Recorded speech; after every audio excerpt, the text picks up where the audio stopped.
ये सिर्फ कथा ही नहीं, कथा सारम, पहले ही कहा, ये कथा का पूरा सार है। नर्मदा के तट पर एक नर्मपुर नाम का नगर था। वहां विश्वानर नाम के मुनि, जो शांडिल्य गोत्र में उत्पन्न हुए थे, जो अग्नि का गोत्र है, अग्नि के गोत्र में, शांडिल्य गोत्र में उत्पन्न हुए एक विश्वानर नाम के मुनि थे, जो रोज ब्रह्म यज्ञ में तत्पर रहते थे, रोज ब्रह्म यज्ञ किया करते थे। माने स्वाध्याय का, पूरे ग्रंथों का आवर्तन, रोज नित्य स्वाध्याय करना, वही ब्रह्म यज्ञ है। आज भी हमारी ऋषि परंपरा में, बेट द्वारिका संस्कृत पाठशाला में आज भी ब्रह्म यज्ञ और तर्पण होता है। प्रातःकाल संध्या, मध्याह्न संध्या, ब्रह्म यज्ञ और तर्पण आज भी। ऐसे जल लेकर सब बैठ जाते हैं और फिर बाद में मंत्र बोलने के बाद, जब मंत्र का उच्चारण करते हैं, गायत्री मंत्र का, फिर बाद में इखेत्वोर्जेत्वा मंत्र का, फिर बाद में शतपथ ब्राह्मण का भी। सौग्निमेवा भिक्षमाणो व्रतमुपैति प्राश्निपुत्रा दासुरिवासिनः, प्राश्निपुत्रा आसुरायणा दासुरायणा, आसुरेरासुरिर्याज्ञवल्क्याद्याज्ञवल्क्यात्, उद्दालकादुद्दालकारुणादरुणा, उपवेशेरुपवेशी, कुस्रेः कुस्रिवाजस्रवसो, जिह्वावान् बाध्यो गोसिताद्वारिकगणो, दसितो वारिकगणा, हरितात् कश्यप, शिल्पात् कश्यप, शिल्पः कश्यप, कश्यपन्नेरुरैः कश्यपोन्ने वाचो वागंभिन्यादित्यादादित्यानि, मानी शुक्लानि जजुगुखी वाजसनेयेन, याज्ञवल्क्य नाख्यायन्ते। फिर ऋग्वेद का मंत्र, फिर सामवेद का मंत्र, सभी सूत्र भी वृद्धिरादेच से लेकर समाम्नाय समाम्नातः मयरसतजवनलग संविदम्। ब्रह्म यज्ञ है, रोज अध्ययन करते थे, स्वाध्याय करते थे नित्य ग्रंथों का। ऐसे ब्रह्म यज्ञ में तत्पर एक विश्वानर नाम के मुनि थे और उनकी पत्नी थी शुचिस्मती, माने पवित्र महिला थी, पति की सेवा में हरदम रहती थी। और एक दिन योग्य वर की प्राप्ति के लिए पति ने कहा कि योग्य आप वर मांगिए, आप हमारी सेवा में ही है, जैसे भामती थी वाचस्पति की सेवा में। मालूम भी नहीं हुआ कि मेरी पत्नी मेरे घर पर है। कितनी सेवा की, वो ऐसे टीका लिखने में लगे हुए थे शंकर भाष्य के साथ, जैसे आज भी ब्रह्म सूत्र पे टीका लिखने वाले थे। इतने परिश्रमी थे कि मालूम ही नहीं हुआ कि पत्नी है मेरे पास। मेरी पत्नी को मैं न्याय दे नहीं रहा हूं, उनके सामने देख नहीं रहा हूं। कई साल बीत चुके थे। आज ऐसा ही हुआ, अपनी पत्नी को देखकर कहा कि वर मांगो, आपने बहुत सेवा की है हमारी। तब कहा कि स्त्री का एक ही वर होता है और मैं वर में एक ही चाहती हूं। स्त्री का पूर्णत्व तभी होता है जब संतान की प्राप्ति होती है। बिना संतान की स्त्री पूर्ण हो ही नहीं सकती, क्योंकि उनकी शादी, उनका विवाह इसलिए तो होता है। विवाह इसलिए ही होता है कि विवाह से प्रजोत्पत्ति, माने वंश आगे चले, इसलिए तो कन्या का दान होता है। और विवाह का एक अर्थ वो भी है, वी माने विकार, वा माने वासना, ह माने हनन, विकार और वासना का हनन कर देता है, वही तो विवाह है। यहाँ स्त्री का पूर्णत्व तभी प्राप्त होता है जब उनको संतान की प्राप्ति होती है। आप मुझे संतान की प्राप्ति के लिए वरदान प्रदान करें। वरदान तो प्रदान किया, लेकिन कहा कि हमें वाराणसी जाना होगा, बनारस में महादेव जी की पूजा करेंगे। वो अविमुक्तेश्वर क्षेत्र है, अविमुक्त क्षेत्र है, वो भगवान कभी छोड़ते ही नहीं, प्रलय काल में भी छोड़ते नहीं काशी को। वहां वीरेश लिंग की स्थापना की, आराधना की। और जो वीरों के ईश है, से वीरेश नाम के महादेव के लिंग की आराधना, स्थापना के बाद आराधना, गंगा स्नान नित्य। 13 मास बीत चुके थे, 1 साल और 1 मास बीत चुके थे। 13 मासों तक बस एक ही महादेव जी का गंगा स्नान करे, महादेव जी का अर्चन, महादेव जी का पूजन, महादेव का अभिषेक। 1 साल के ऊपर 1 मास बीत चुका था। आज सुबह गंगा स्नान करने के लिए दोनों पति पत्नी के व्रत करना पड़ता है। अच्छे पुत्रों की प्राप्ति के लिए माता को व्रत रखना चाहिए, पिता को व्रत रखना चाहिए। एक शुद्ध बुद्ध, एक जीवात्मा हमारे यहाँ पधारे, हमारे गर्भ में वो एक स्थान ग्रहण करे, इसके लिए एक साधना करनी पड़ती है। साधना के लिए यहाँ 13 मास बीत चुके थे। गंगा स्नान करने के बाद जैसे ही पहुंचे तब देखा तो एक 8 साल का एक बच्चा, छोटा सा एक 8 साल का एक बालक वीरेश की लिंग को भेटा हुआ था। आज पण छे ઊંટડીમાં બથેશ્વર મહાદેવ। ઊંટડી ગામમાં બહુ મોટી શિવલિંગ છે અને એ શિવલિંગ છે એને બથેશ્वर કહેવાય। લોકો આમ બથમાં લે। अभी मैं भी गया था वहां, तो मैंने भी अपने बाहों में भेंट लिया महादेव जी को। मैंने भी कहा कि मैंने तो ऐसे ही, सब कहते थे कि बथेश्वर है, बथेश्वर को भेंटना चाहिए, मैं भी भेंट गया। उसी में किसी ने फोटो निकाल लिया, वो फोटो का एक वीडियो बना दिया, 4.5 लाख लोगों ने देखा। ऐसा ही ये बथेश्वर का प्रभाव। मतलब ये है कि बथेश्वर ने त्या भेटવાનો महिमा है। बहुत सुंदर शिवलिंग है, आटली बड़ी मोटी है शिवलिंग, दर्शनीय है। बथेश्वर महादेव अहिया जब वो भेटा हुआ था, पूरा वस्त्रों से निर्वस्त्र था वो बच्चा। 8 साल का बच्चा था, वस्त्र ही नहीं पहना था। ऐसे भी ब्रह्म होता है, उसे आवरण नहीं होता। इसलिए महादेव, सब कहते महादेव क्यों दिगंबर है, वस्त्र धारण क्यों नहीं करते? महादेव ब्रह्म है और ब्रह्म के ऊपर आवरण ही नहीं रहता। वो वस्त्र तो आवरण कहलाता है, बिना आवरण के है महादेव जी। इसलिए सुखदेव जी महादेव का अवतार ही ये मान्य, इसलिए सुखदेव जी ने वस्त्र धारण नहीं किए। क्यों नहीं किए? उनके ऊपर, ब्रह्म के ऊपर आवरण हो ही नहीं सकता, बिना आवरण के है। इसलिए मैं हिंदी में कह रहा हूं, क्योंकि यहाँ संस्कृति का जो जतन करने वाले हैं, संस्कृति के यहाँ सोमनाथ संस्कृत विश्वविद्यालय के कुलपति है, तो मैं शायद गुजराती में बोलूं तो भी, लेकिन मुझे भी प्रयास हो जाए हिंदी का।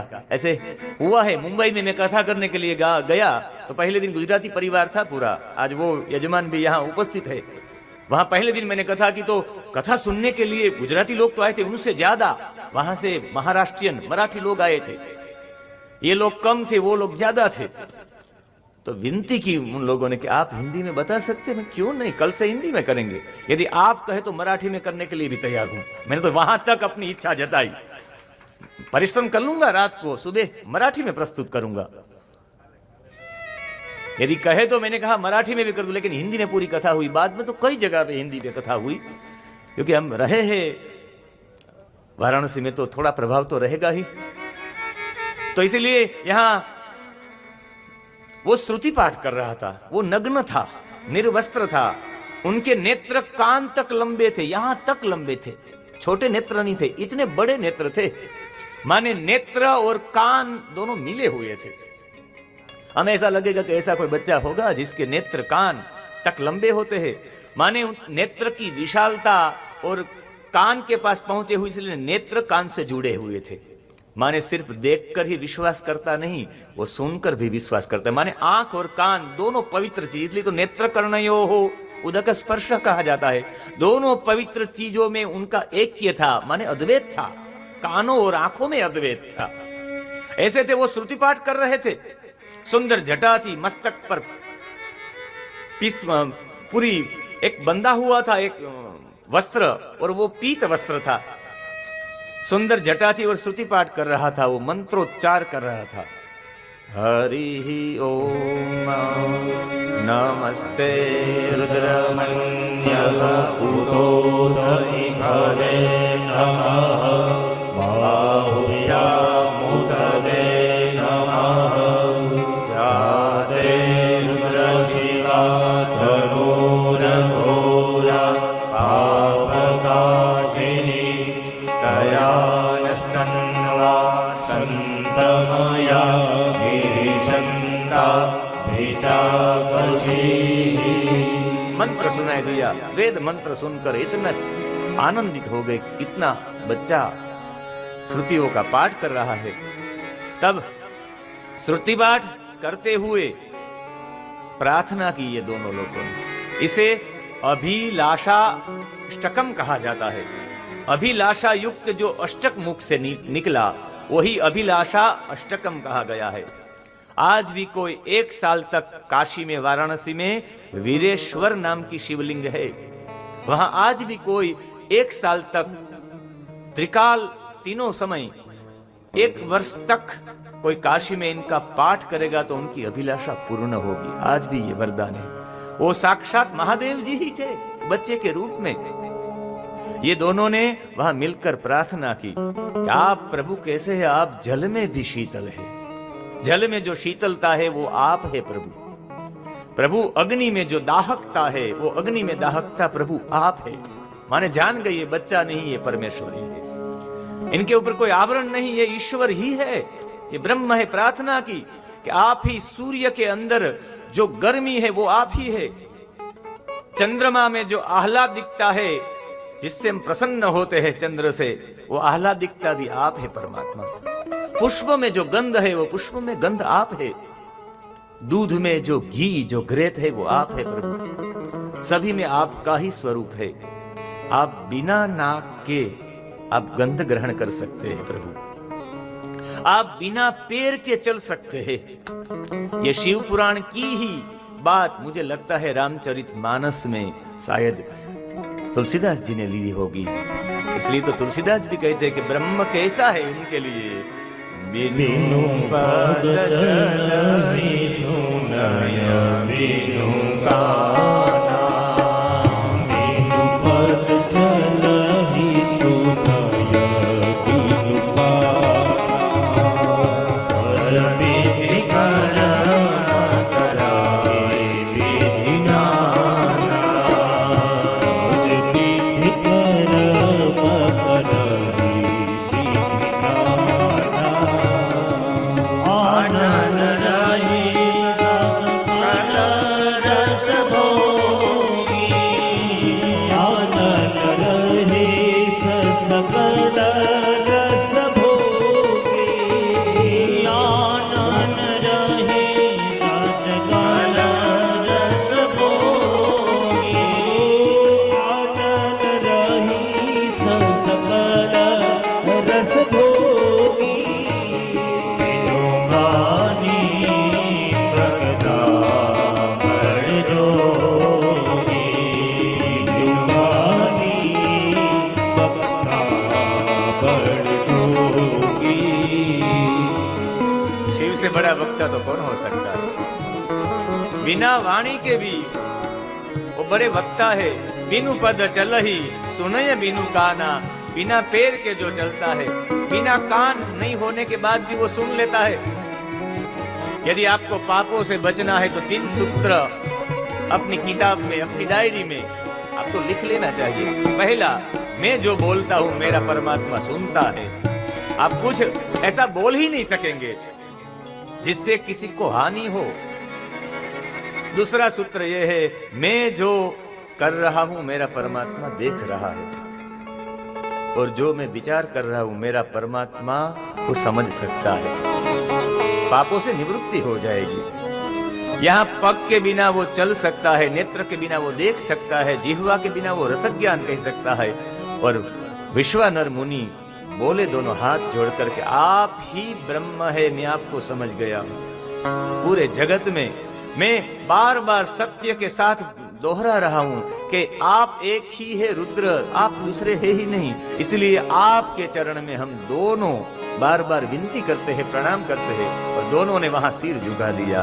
एकम ब्रह्मेवा द्वितीयं समस्तम, सत्यं सत्यं नेह नास्ति किंचित्, एको रुद्रो न द्वितीयो वर्तते, तस्मादेकं त्वां प्रपद्ये महेशम्। ये अभिलाषा अष्टक है। और ऐसे ही पाठ करने से अभिलाषा अपनी जताई कि आप हमारे घर पर पुत्र बनकर आइए। उसी समय आशीर्वाद दिया वही बच्चे ने, वही महादेव जी ने।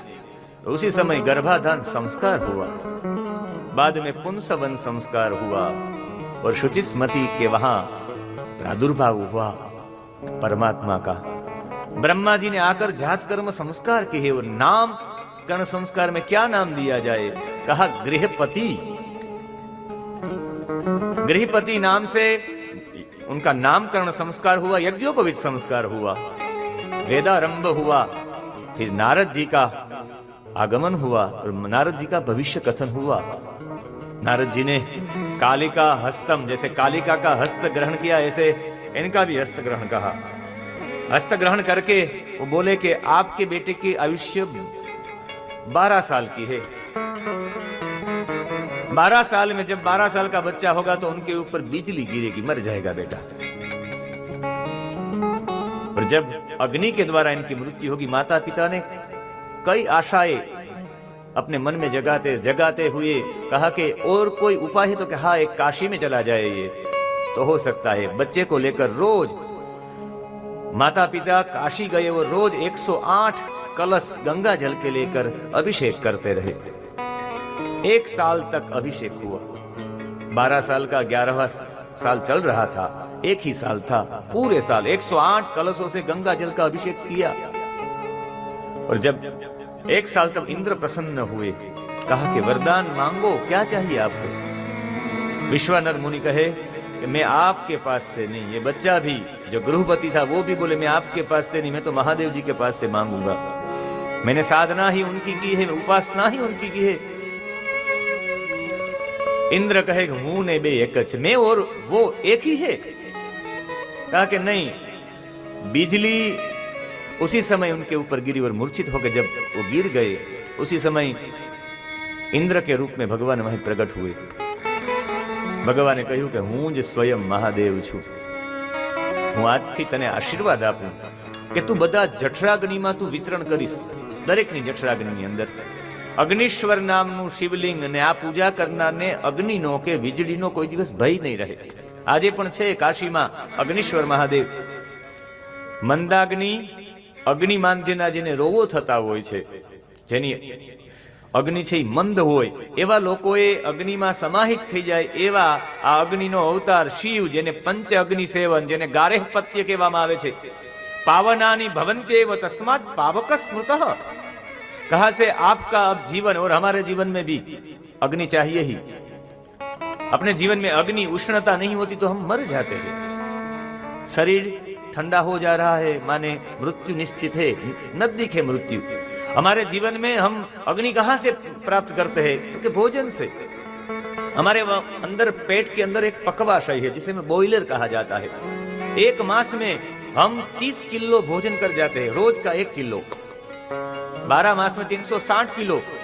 80 साल की हमारी आयु होती है, उसी आयु में हम 300 क्विंटल भोजन ग्रहण कर जाते हैं।